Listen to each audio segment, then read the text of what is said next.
If you love Paul Harvey stories and the rest of the story, subscribe now. This is for golfers or for anybody who ever loved one.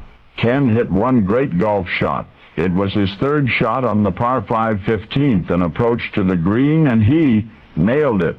I mean, the ball ought to have spun hard. But then, this is golf, and things don't always happen the way they're supposed to. So when Ken plastered that approach iron, smothering the flag when the ball stabbed the green 9 feet past the hole instead of sucking back toward the cup as it was supposed to, the ball just stuck. How in the world could it do that?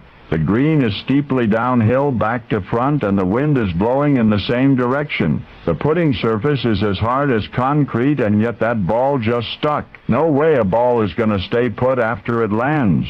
But this one did. You walk up there and gently place any ball on that green, it's going to roll toward the front. But not today. Not this shot. And as Ken is walking up the fairway to the green, he just can't believe his eyes.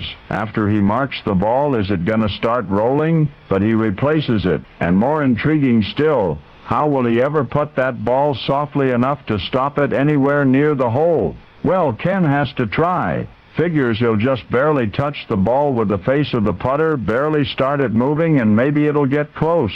And maybe with any luck it'll drop. Well, I'll tell you how softly Ken stroked that ball. As it rolled toward the cup, it was rolling so slowly that he could read the label on it. And yet, ever so slightly missing the lip of the cup, the ball rolls past the hole in slow motion, and then terrifyingly starts picking up speed. Where the ball finally stopped, it's almost as far from the cup as when it started.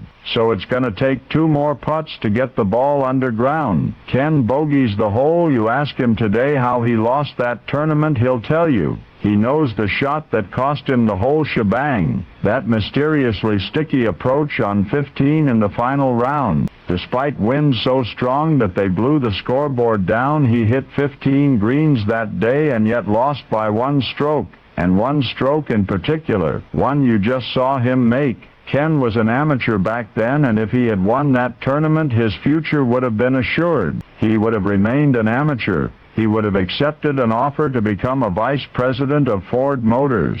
He would have inherited from the immortal Bobby Jones the titular leadership of Augusta National. That's right, Ken in 1956 as an amateur almost won the prestigious Masters Championship, except for that 1 stroke by which he dramatically altered the course of his life forever. Afterward, instead, Ken pursued a professional career in golf, accumulating 14 titles in less than 10 years, including the U.S. Open Championship.